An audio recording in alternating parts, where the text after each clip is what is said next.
Sekarang kita lanjutkan ya untuk tanya jawab. Bisa dari Zoom terlebih dahulu, silakan. Nah, Ustaz, Ana panggilkan yang raise hand terlebih dahulu. Silakan kepada saudara Fulan. Kepada saudara Fulan.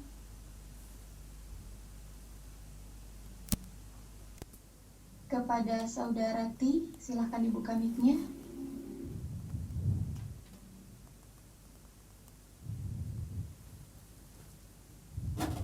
Kepada saudara T, silahkan dibuka mic-nya. Kalau gitu kita beralih dulu ke Umu Adam. Jadi ada di grup, kok tidak kepanggil. Ibu yang ceramah tadi tuh. Iya, tanya sudah. Silakan kepada Umu Adam.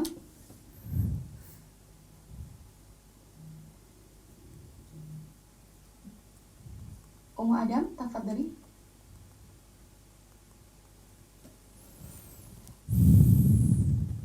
Assalamualaikum Ustaz. Waalaikumsalam warahmatullahi wabarakatuh. Silakan.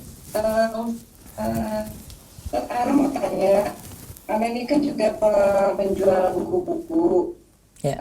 Kadang-kadang kalau hukumnya kalau Ana menjual buku itu umpamanya di bawah harga yang ditentukan penerbit itu apakah boleh Ustaz ya? Kenapa bisa di bawah harga yang ditentukan penerbit? Karena Ana kenapa diskon Ustaz, jadi Ana tuh kepingin teman-teman Ana itu bukunya nggak terlalu mahal, jadinya saya kasih diskon itu nah Ustaz.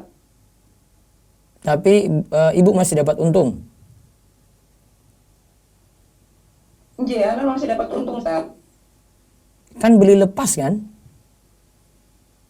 Beli lepas Iya, dari lepas Ustaz. ya sudah, terserah aja. Iya. Kan tidak dikasih aturan juga kan? Boleh, Iya, Ustaz, boleh ya. saja, boleh. Kenapa Ustaz? Dibolehkan, Bu. Boleh saja. Boleh ya? Iya. Ustaz. Assalamualaikum. Waalaikumsalam warahmatullahi wabarakatuh. Ya, satu lagi silakan dari Zoom. Ada saudara Dini. Saudara Dini, silahkan dibuka mic-nya. Halo, assalamualaikum. Waalaikumsalam warahmatullahi wabarakatuh. Silakan, Bu. Ya, saya dengan Dini di Lampung. Ya, Ini, silakan. bagaimana ya hukumnya Ustaz, kan marak sekarang bisnis kuliner itu saya perhatikan banyak menggunakan nama-nama yang misalnya diembel-embel dengan setan, sambal setan, geledek, atau misalnya menggunakan nama ayam janda atau ada sambal boha, apalah pokoknya macam yang nyeleneh-nyeleneh gitu Ustaz. Nah, terus juga dari segi kalau sudah dari penamaan alat prosesnya gitu kan, kita makanannya mungkin halal kayak ayam halal, ikannya halal, sudah halal, tapi menggunakan peralatan semacam kuas gitu untuk membakar-bakar ayam atau ikannya, itu kan kuasnya tuh kebanyakan kuas cat gitu, peruntukannya itu untuk cat tembok gitu, tapi saya perhatikan banyak yang menggunakan alat itu gitu. Nah, sementara kan kalau dibakar kan kuas itu kan semakin lama kalau kena panas ikut meleleh, ikut terurai ya di makanan itu gitu Ustaz. Iya. Yang kita tahu, saya tahu sih maksudnya kuasnya itu pasti kebanyakan menggunakan bulu babi gitu. Itu hukumnya tuh bagaimana ya Ustaz? Terus dari segi kemasannya juga banyak yang menggunakan kemasan yang tidak aman gitu untuk kesehatan, misalnya menggunakan plastik pembungkusnya gitu ya, plastik yang mudah terurai kena panas, atau menggunakan styrofoam yang tidak ramah lingkungan gitu, juga berbahaya bagi kesehatan. Tuh hukumnya gimana? Kita kuliner kan mau berkah, mau halal gitu, tapi apakah masih ada berkah dan halalnya gitu kalau membahayakan? Baik, yang tadi yang pertama dulu, sambal setan dan yang semacamnya. Secara ini sih kurang pas saja ya, dari sisi penamaan ya, bukan dari sisi makanannya. Makanannya bisa jadi halal, cuma dari sisi penamaan, dari si penjual saja tidak perlu memakai nama-nama seperti itu. Kita beli nama-nama yang baik, sama seperti kita beri nama pada anak gitu ya kan, nggak mungkin kita pilih nama-nama yang keliru gitu. Sama seperti itu tujuannya. Ya setan itu dijauhi juga, nama-namanya tidak dipakai untuk, sama kita panggil orang aja dengan setan aja nggak ada yang mau gitu. Setan kamu, nah, itu kan nggak boleh. Padahal dia bukan setan gitu loh. Nah, nanti bisa dikatakan dusta, kita hina orang, ya nggak boleh. Ya, kalau panggil seperti tadi ya sama seperti ini juga gitu, nggak usah dengan nama-nama seperti itu. Walaupun mungkin kita dikasih makanan ini, kita makan situ halal gitu. Dari sisi penjual aja yang salah di sini ya, penjualnya. Penjualnya. Terus tadi yang kedua tentang tadi kuas ya. Iya, kuasnya Ustaz. Iya. Kuas ada juga dari bahan babi, bulu babi gitu ya. Tapi nanti itu dicek dulu. Karena tidak semuanya, tidak semuanya dari bulu babi. Saya punya bahasan di rumaiso.com, nanti cari dengan kata kunci problema kuas dari bulu babi. Ada pendapat dalam mazhab Maliki yang masih membolehkan karena bulu ini tidak seperti daging. Ya. Ini menurut sebagian pendapat saja ya. Tetapi asalnya kalau kita tidak tahu bahan tersebut berasal dari bulu babi ataukah tidak, asalnya suci. Ya. Ibu nggak tahu nih bahannya dari mana ya. Cuma kelihatan seperti plastik gitu, sintetik aja gitu ya. Asalnya suci, jadi boleh dipakai.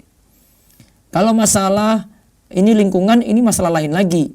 Kita bungkus makanan panas dengan plastik, ya jelas dampaknya ada. Ada teh gitu. Sebenarnya plastik itu punya tingkatan ketahanan untuk panas itu bisa tinggi ya Bu ya. Jadi makanan panas pun sebenarnya masih bisa muat gitu, tapi mungkin bahan-bahan plastik tertentu itu punya sifat toksik, ya toksik atau beracun gitu. Jadi dampaknya di situ. Namun beberapa bahan plastik juga ada yang titik lelehnya itu tinggi sehingga tidak masalah. Karena plastik itu macam-macam. Ada polyethylene, ada polistiren, ada macam-macam gitu. Ya, kalau bahannya yang agak sifatnya keras, itu biasanya titik lelehnya tinggi. Kalau yang bawah-bawah sedikit, plastik yang kita pakai umum misalnya plastik untuk orang kasih bungkus plastik hitam, plastik putih itu agak rendah. Tapi memang ada yang sifatnya itu bahaya seperti plastik hitam, karena plastik hitam itu dari recycle daur ulang berarti ya. Jadi daur ulang. Kalau yang putih masih aman. Nah, cuma masalah keamanan saja gitu. Namun dari sisi penjualnya dia mungkin barangkali tidak tahu. Si penjual nggak tahu ya. Maka tidak masalah untuk dia.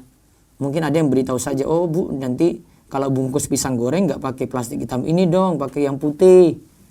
Atau bungkusin kertas dulu baru masukin dalam plastik. Nah, cuma masalah makanan tadi dikemas bagaimana aja gitu biar aman bagi konsumen.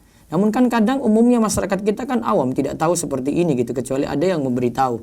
Atau mungkin pemerintah punya kebijakan khusus untuk memberikan edukasi ke masyarakat supaya mengetahui hal ini.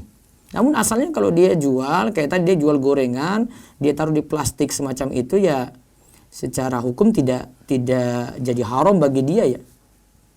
Ya, masalah membahayakan mungkin dia belum tahu. Nah, tinggal ada yang beritahu saja. Wallahu a'lam. Oke, Ustaz. Ya. Baik, terima kasih. Cukup ya, Ustaz, Taib. atas pencerahannya, jazakallah. Waalaikumsalam. Baik, dari WA dulu silakan. Bismillah, izin bertanya Ustadz, bagaimana hukumnya mempromosikan dagangan teman dan apabila ada yang beli kita talangi dulu menggunakan uang kita, tetapi kita tidak menerima keuntungan, apakah diperbolehkan? Ya, boleh saja. Boleh. Ya, terus? Bagaimana hukumnya membudidayakan ikan di ember atau di tempat yang airnya tidak mengalir dan airnya sudah berubah warna dan baunya? Nah, sebentar dulu ya. Ya, Assalamualaikum. Bu Guru, Ustadz. Ya, silakan. Ustadz, kalau kita belikan lele itu di pasar itu gimana, Ustadz? Halal. Halal aja nggih? Iya, nggak usah nanya-nanya. Nggih. Ya, kemarin kita sudah bahas ketika harta haram itu, justru kalau nanya kayak gitu, Ibnu Taimiyah katakan itu bid'ah baru. Nggih. Iya, nggak perlu. Beli saja. Nggih, Ustadz. Ya. Ustaz, kalau saya pernah mendengar hari Jumat itu kan kalau saat ini terdengar sudah azan sholat Jumat, kita tinggalkan semua perdagangan.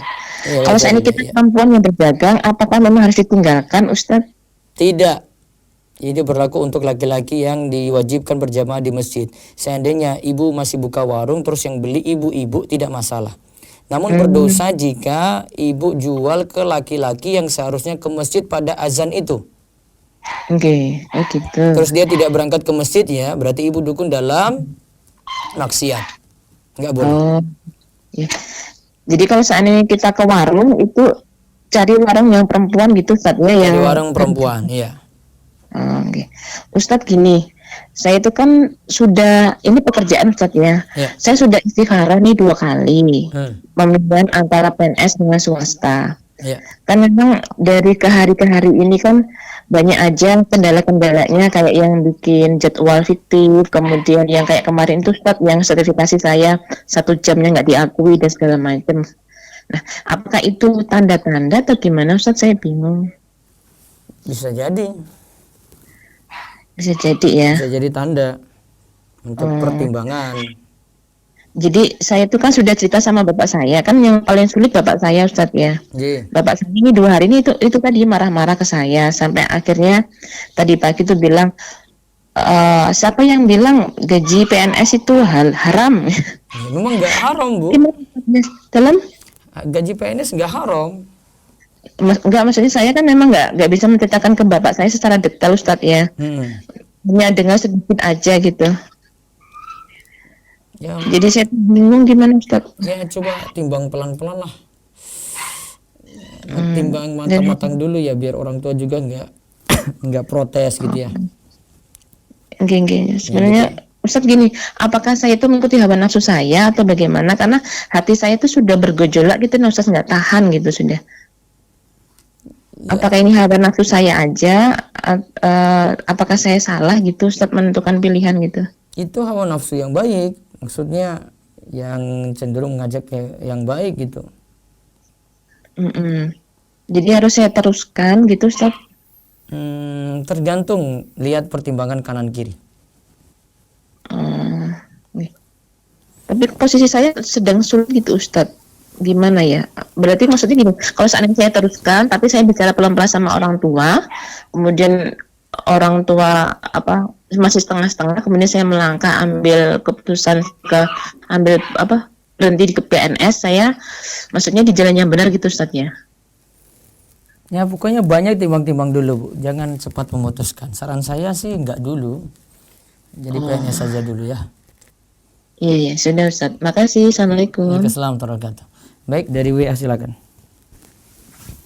Ustadz, bagaimana hukumnya membudidayakan ikan di ember atau di tempat yang airnya tidak mengalir dan airnya sudah berubah warna dan baunya? Apakah air di tempat tersebut najis dan ikannya menjadi terkena najis juga? Tidak, kotorannya kan tidak najis.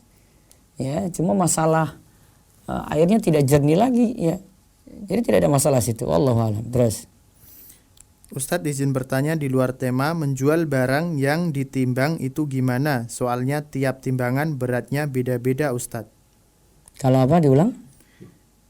Menjual barang yang ditimbang itu bagaimana? Soalnya tiap timbangan beratnya beda-beda Ustadz. Tiap timbangan beratnya beda-beda. Nggak mungkin. Kalau berat beda-beda. Iya sih kalau maaf. Kalau kilonya ya tetap sama lah. Kilonya tetap sama. Kalau liternya mungkin beda-beda kalau tergantung bahan. Dia pakai liter bawa ke kilo ya beda gitu. Ini belum paham ini paling. Kan ada massa jenis, ada massa, ada berat jenis, ada berat gitu loh. Itu kan istilah berbeda itu. Ini coba dicek lagi apa yang dimaksud. Masa penimbangan 1 kilo kok beda gitu. Kecuali kalau penjualnya ngapusi, bohong. 1 kilo ya 1 kilo. Terus, ya. Ustadz, Ada telepon silakan. Halo, Assalamualaikum. Ya, waalaikumsalam warahmatullahi wabarakatuh. Dengan siapa? Dengan Lisa Ustadz di Bekasi. Iya, silakan. Ustadz, saya kan kerja jadi guru ya Ustadz ya. Nah, Iya. di sekolah itu ada undang-undang untuk tidak menjual buku gitu di sekolah. Nah, namun di sekolah itu kerjasama dengan pihak yang menjual buku untuk murid-murid menjual buku. Nah, dari penjualan itu nanti guru dapat untungnya gitu, Ustaz. Nah, itu bagaimana ya hukumnya? Kenapa dibuat aturan tidak boleh menjual buku? Dari pemerintahnya sendiri, Ustaz. Iya, Karena kenapa? karena pemerintah udah ngasih buku dari sananya gitu. Terus akhirnya sekolah tetap Tapi- jualin, bukan kasih cuma-cuma.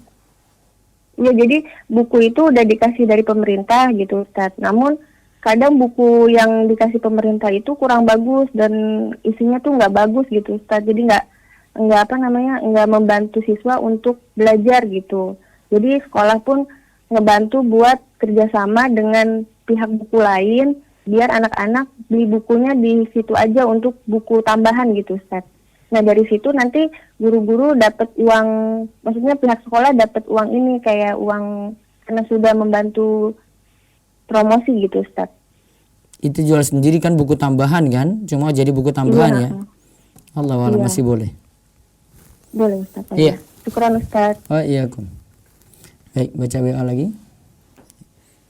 Ustadz, apa hukumnya? Apakah diterima doanya oleh Allah jika seorang mempunyai harta haram? Apa itu termasuk orang yang membeli barang secara riba? Terus apakah kita menumpang naik dengan mobil kawan yang dibeli secara riba juga terkena dosa, Ustadz? Kan belum tentu barang mobil tadi itu semuanya dibeli dengan barang haram kan? Kecuali kalau dia bilang ini saya harta riba saya ini saya gunakan untuk beli mobil. Nah, itu baru ada wala wal barok, artinya kita tidak loyal dengan dia karena dia punya harta haram. Ya, gitu ya. Baik. Kemarin ada pertanyaan tentang transfer lewat via Flip ya. Walau setelah saya kaji ulang, cek itu tidak ada masalah. Transfernya memang bisa gratis dengan punya saldo tertentu, kemudian nanti dipakai untuk transfer dengan angka cantik belakangnya, dia kasih 100.000, 123 belakangnya bisa. Seperti itu tidak ada masalah. Wallahu a'lam bishawab. Ya. Baik, dari Zoom silakan. Kesempatan terakhir monggo. Baik, Ustaz, saya bacakan via chat. Ya.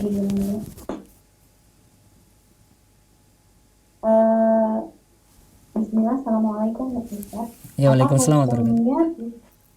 Apa hukumnya kita donor darah, kemudian kita dapatkan makanan atau susu gratis atau souvenir karena kita donor darah? Itu yang pertama. Dan yang kedua, apakah kencing unta itu dikonsumsi langsung tanpa diolah dulu? Apa kotoran kencing yang suci dan halal untuk dikonsumsi hanya kencing unta saja? Apakah ada hewan yang lain yang halal dikonsumsi kotorannya? Kalau yang kencing tadi cuma kencing unta saja kalau berdasarkan hadis ya. Sedangkan tadi darah, donor darah, kemudian habis itu dapat sesuatu, itu bukan upah sebenarnya. Nanti akan dijelaskan Ustaz Irwandi di sini ketika sampai pada pembahasan darah ya. Nanti beliau ada bahasan khusus tentang itu, tentang darah ini di halaman 87 seterusnya ini. Nah, ini ada masalah donor darah juga. Ini hukum jual beli darah manusia. Asalnya jual beli darahnya haram, tapi dari sisi donor darah itu ya dikasih misalnya sesuatu kayak bubur hijau, kacang hijau, dikasih apa gitu. Nah, itu bukan upah untuk beli darah tadi, bukan. Nanti kan pembahasannya saja, insya Allah ada pembahasan. Ya, baik, satu lagi silakan. Masih tadi Ustadz masih dengan penanya yang sama, apa hukum kencing manusia untuk obat, Ustadz? Asalnya tidak boleh karena najis, apalagi diperjualbelikan. Asalnya tidak boleh karena najis. Najis tidak bisa digunakan untuk obat. Coba saya baca qaul Syafi'i ya, sini sebentar. Tadi saya ada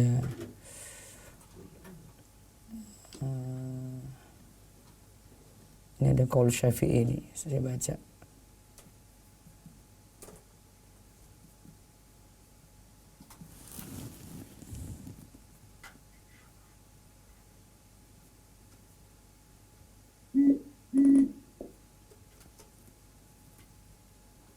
Kelewat tadi.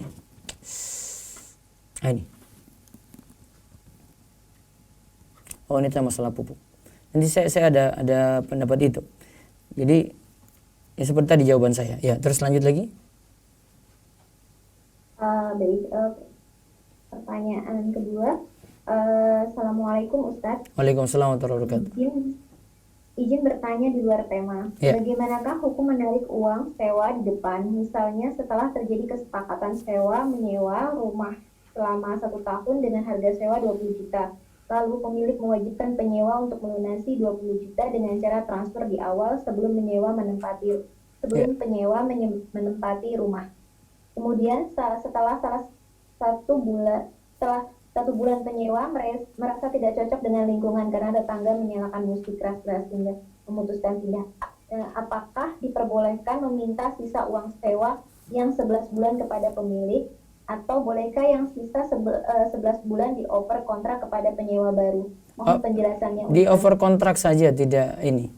Karena kalau mau batalnya agak sulit itu. Sesuai perjanjian ya. Over kontrak saja, siapa yang mau nyewa setelah itu. Makanya ini pelajaran setelah itu, kalau mau menyewa rumah, kontrakan atau mau beli rumah, lihat lingkungan dulu, bukan lihat dalam isi rumah gitu. Ya, lihat sekitar rumah dulu, yaitu lingkungannya itu baik atau tidak ya, bukan melihat isi dalam rumah. Ini kata para ulama kaidahnya seperti itu ya. Ya, makanya istrinya Fir'aun itu minta pada Allah supaya dibangunkan rumah di surga dan dijauhkan dari Fir'aun dan orang-orang sekelilingnya. Jadi orang-orang sekitarnya itu dijauhi dulu, baru dia nanti lihat isi dalam rumah gitu. Kaidahnya seperti itu ya. Baik, satu lagi. Masih pertanyaan lewat chat, Ustaz. Apa hukumnya berjualan di marketplace?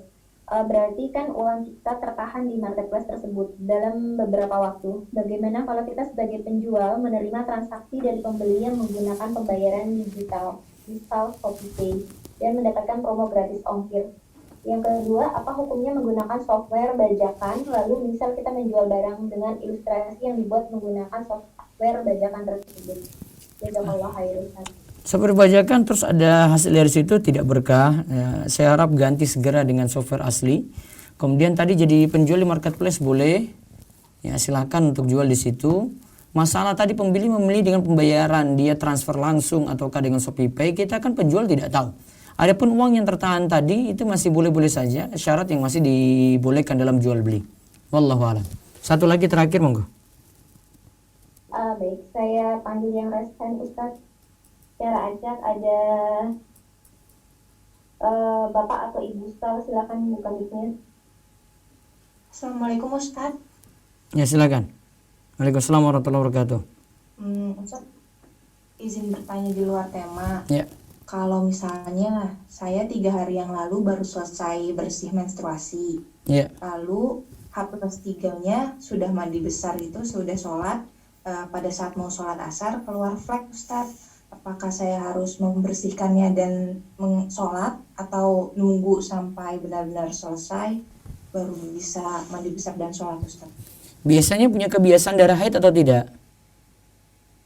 Biasanya akan terulang itu tuh nggak setiap bulan gitu Ustaz. Pasti ada beberapa bulan sekali, misalkan 6 bulan sekali pasti akan seperti itu. Biasanya Dalam berapa hari? bulan itu. Berapa hari haidnya? Cuma 1 hari aja Ustadz keluarnya, 1 hari atau 2 hari. Tapi biasanya cuma sehari itu keluar aja. Fleknya langsung warna coklat gitu. Terpisah dari darah haid ya? Terpisah dari darah haid. Darah haidnya setelah selesai, terus mandi besar, 2 hari kemudian sampai 3 hari kemudian keluar lagi pada saat mau sholat asar atau sholat duhur gitu Ustadz. Jadi adanya flek ini tidak bersambung dengan darah haid ya? Enggak. Setelah mandi malah. Beberapa hari. Wah, Berarti tidak dianggap haid saja? enggak dianggap haid. Tidak. Berarti langsung aja nggak apa-apa sholatnya Ustaz. Iya. Tapi kalau misalkan merasa oh ternyata itu masih darah haid karena belum 14 hari tidak melaksanakan sholat, itu harus qada sholatnya atau enggak Ustaz? Enggak, biasanya jenengan haidnya berapa hari? Haidnya biasanya cuma 6 sampai 7 hari Ustaz. 6 Tapi sampai dalam 6 bulan Mm-mm. Tapi dalam 6 bulan sekali itu selalu pasti ada rute yang dimana udah nih selesai dalam waktu 6 hari misalnya. Hari ke 8 atau ke 9 tuh keluar lagi yang flek itu aja Ustaz gitu. nggak dianggap haid. Berarti dikodok nggak sholatnya Ustaz? Nggak usah apa gimana? Baiknya dikodok. Baiknya dikodok, oke. Iya. Syukran Ustaz. Baik. Baik, saya beralih dulu terakhir di WhatsApp, silakan. Bagaimana hukumnya menjadi makelar proyek IT bank konvensional asuransi? Makelar proyek IT bank konvensional asuransi, kemudian kita minta komisi. Tidak boleh. Ya, komisinya masalah. Ya, terus. Saya menjual hasil desain saya ke beberapa marketplace. Ya. Namun di salah satu marketplace terdapat program afiliasi mengajak orang untuk memakai marketplace, kemudian saya mendapat bonus. Apakah saya boleh menjual di marketplace tersebut tanpa mengikutinya? Nah, coba diperinci lagi, didetailkan lagi. Masih ini belum jelas ya. Baik, kami rasa cukup untuk kesempatan pagi ini. Insya Allah kita lanjut besok Sabtu dan Ahad. Ingat kajian kita kitab Thaharah dari Bulughul Maram ya. Kita bersuci dari Bulughul Maram. Siapkan buku Bulughul Maram tersebut, dan juga kami ingatkan ada kuis yang nanti bisa diikuti sampai hari Ahad besok ya, malam Senin. Kuis ini untuk meringkas video. Sebenarnya kalau sudah sering catat sih gak perlu ringkas lagi, dia cuma kirim saja. Tinggal dia tuliskan, diketikkan di Word aja, kemudian kirim. Kami tidak nyuruh sampai tanya jawabnya ya. Video 1 sampai 20 dari Bulughul Maram kitab nikah itu cukup, bagian hadis sama faedah hadis saja sudah cukup. Jadi sebenarnya sedikit ya, karena setiap pertemuan pun saya bahas itu sedikit, dan faedah-faedahnya juga saya peringkas untuk itu. Ya, silahkan ikuti kuis tadi, dan nanti mudah-mudahan ada kuis juga terutama tentang bahasan riba yang sudah pernah kita lewati dari buku Harta Haram Muamalah Kontemporer. Nanti saya akan berikan kuis untuk para pemirsa sekalian, terutama mungkin hadiahnya nanti saya kasih yang mungkin barangkali banyak yang belum punya buku ini. Nanti buku Harta Haram Muamalah Kontemporer hadiahnya berupa buku tersebut. Ya, demikian, mudah-mudahan manfaat. Kita cukupkan, tutup dengan doa kafaratul majlis. Subhanakallahumma wa bihamdika asyhadu an la ilaha illa anta astaghfiruka wa atubu ilaik. Assalamualaikum warahmatullahi wabarakatuh.